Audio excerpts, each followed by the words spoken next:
आज पौष शुक्ला पुत्रदा एकादशी। आज के एकादशी का नाम पुत्रदा है। युधिष्ठिर ने पुनः पुरुषोत्तम के चरणों में प्रणाम किया और कहा कि हे भगवान, आपने सफला एकादशी का महात्म बताकर बड़ी कृपा किया। अब कृपया यह बताएं कि पौष महीना के शुक्ल पक्ष की एकादशी का क्या नाम है, उसकी विधि क्या है और इसमें कौन से देवता की पूजा की जाती है। मधुसूदन ने उत्तर दिया, हे धर्मराज, इस एकादशी का नाम पुत्रदा एकादशी है। इस दिन श्रीमन नारायण की पूजा की जाती है। इस मनोकामना पूरक पुत्रदा एकादशी व्रत के समान अन्य व्रत कोई नहीं है। यह व्रत यत्न पूर्वक धारण करना चाहिए। इसके पुण्य से व्रती व्यक्ति विद्वान और लक्ष्मीमान होता है। हे राजन, इस संबंध में जो कथा लोक प्रचलित है वह मैं कहता हूँ। सुकेतुमान नामक एक राजा भद्रावती नामक नगरी में राज्य करता था। उसकी रानी का नाम सभ्या था। राजा के कोई संतान न थी। उसकी रानी पुत्र की लालसा से सदैव चिंतित रहा करती थी कि हमारे कोई पुत्र नहीं हुआ। राजा के मन में भी चिंता थी कि पुत्र न होने पर मेरे पूर्वजों को और मुझे भी पिंडदान कौन देगा। राजा दशरथ को भी एक बार चिंता हुआ था। एक बार भूपतिमन माही अभय गलानी मोरे सुते नाही। लिखा है रामचरितमानस में कि एक ही बार, पहले कभी नहीं सोचे कि हमें पुत्र हो जाए, और एक बार सोचे तो फिर उस समय 60,000 वर्ष उनका उम्र था। जब ये बात सोचे थे 60,000 वर्ष उनका उम्र था। चौथेपन, मतलब 60 के बाद रिटायर हो जाता है आदमी ना, तो चौथेपन में आने लगता है। तो फिर वो कहाँ गए, कुंभज ऋषि एक थे, उनके पास गए।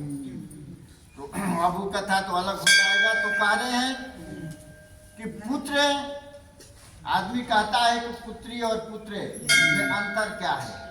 अंतर यह होता है कि शास्त्र हमारा भागवत पुराण वगैरह में लिखा है कि पुत्र से सभी पितरों का तर्पण होता है, पानी मिलता है, या पिंडदान देते हैं तो उसका उद्धार होता है। पुत्री से नहीं होता है। इसलिए पुत्र के और पुनामक नरक से, पुनामक नरक एक होता है कि जो पुत्र के मुख देख करके पिता को उद्धार होना पड़ता है। तो कह रहे हैं कि राजा के मन में भी चिंता थी कि पुत्र न होने पर मेरे पूर्वजों को और मुझे भी पिंडदान कौन देगा।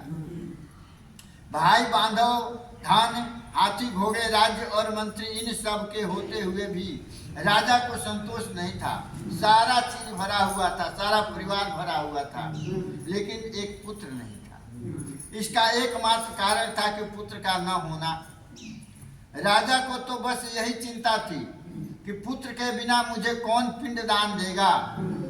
बिना पुत्र के पितरों और देवताओं का ऋण मैं कैसे चुका सकूंगा। बिना पुत्र के सभी मनुष्यों के ऊपर 3 गो ऋण होता है। ऋण मतलब कर्ज। कर्ज कौन होता है? भगवान से वो लिया हुआ कर्ज है, उसको चुकाना पड़ता है। कौन सा कर्ज है? पहला कर्ज है माता पिता, गुरु, ब्राह्मण, ये सब की सेवा करना, ये पहला कर्ज है। दूसरा कर्ज है देवताओं के लिए पूजा पाठ करना है, इसलिए कि देवता की कृपा से ही हम धरती पर आए हैं। और चौथा है अपने पितरों का। तीसरा है अपने पितरों के लिए।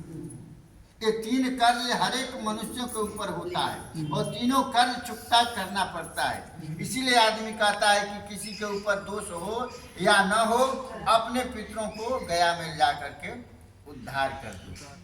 इसीलिए शास्त्र में, हर एक शास्त्र में लिखा है।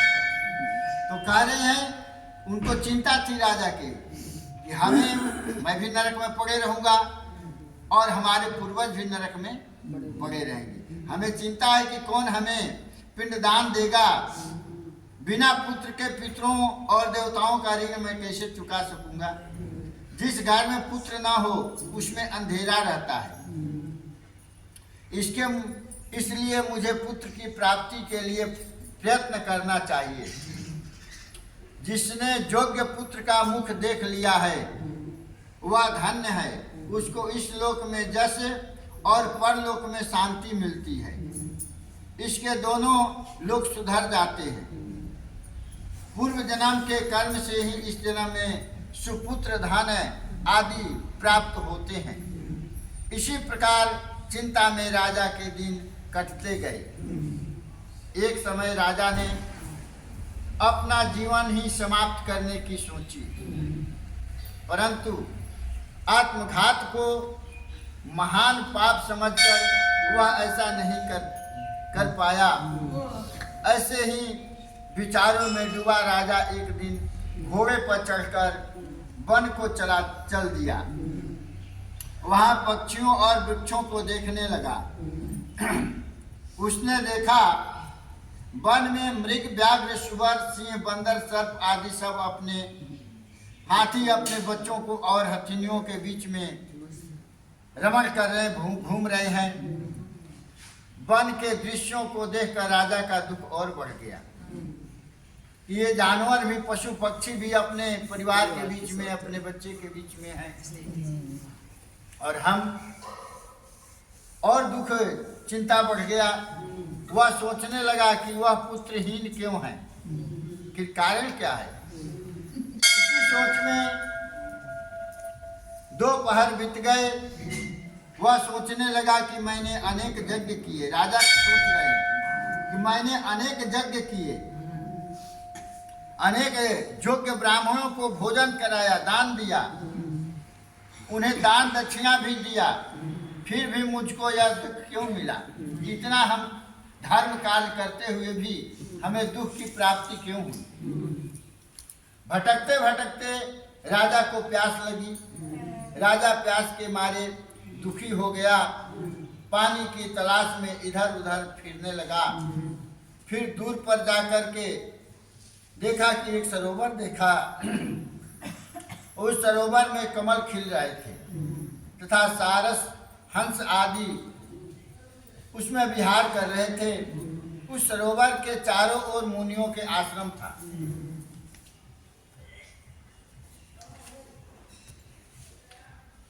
उसी समय राजा के दाहिना अंग फटने लगा। राजा शुभ शकुन समझकर घोड़े से उतरा, मुनियों को दंडवत किया, प्रणाम किया।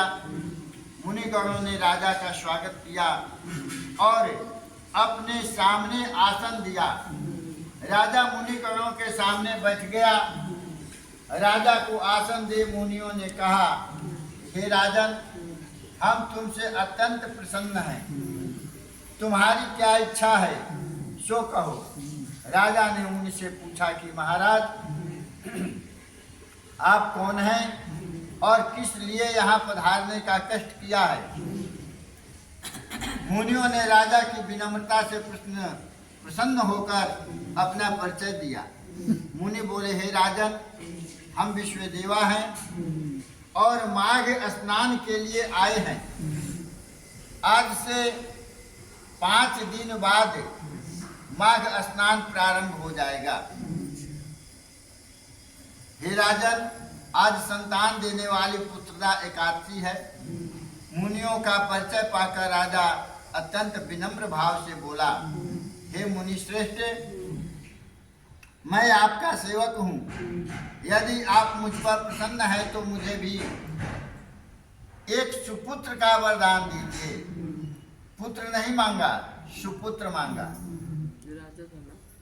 सुपुत्र का वरदान दीजिए। मुनि बोले कि हे राजन, आज पुत्रदा एकादशी है, आप आज विधि पूर्वक इस पुत्रदा एकादशी का व्रत करें और भगवान विष्णु को आराधना करें। भगवान की कृपा से अवश्य ही आपको पुत्र की प्राप्ति होगी। कोई कष्ट होता है घर में तो ब्राह्मण के पास जाते हैं, साधु सन्यासियों के पास जाते हैं, इसलिए कि इसका उपाय साधु सन्यासी ही बता पाएंगे। तो हे धर्मराज, मुनि के वचनों के अनुसार राजा ने उसकी एकादशी का व्रत किया और द्वादशी को उसका पारण किया। इसके पश्चात मुनियों को प्रणाम करके राजा अपने महल में वापस आ गया। कुछ समय के बाद रानी ने गर्भ धारण किया और उसके एक पुत्र हुआ। वह राजा राजकुमार अत्यंत शूरवीर, विनम्र, यशस्वी तथा प्रजापालक हुआ। भगवान श्री कृष्ण बोले, हे राजन, पुत्र की प्राप्ति के लिए पुत्रदा एकादशी के समान अन्य व्रत कोई नहीं है। पुत्र कामना करने वालों को पुत्रदा एकादशी का व्रत अवश्य करना चाहिए। भगवान बोले, हे युधिष्ठिर, जो व्यक्ति इस पुत्रदा एकादशी के महात्म्य को पढ़ता, सुनता तथा दूसरे को सुनाता है, विधि पूर्वक व्रत करता है, उसे कुल दीपक पुत्र की प्राप्ति होती है। श्रीमन नारायण की कृपा से वह मोक्ष को प्राप्त होता है। पुत्र होना तो सामान्य बात है, पुत्र होना सभी के पुत्र होते हैं। पुत्र होना तो सामान्य बात है, लेकिन कुल दीपक पुत्र का होना दुर्लभ माना जाता है।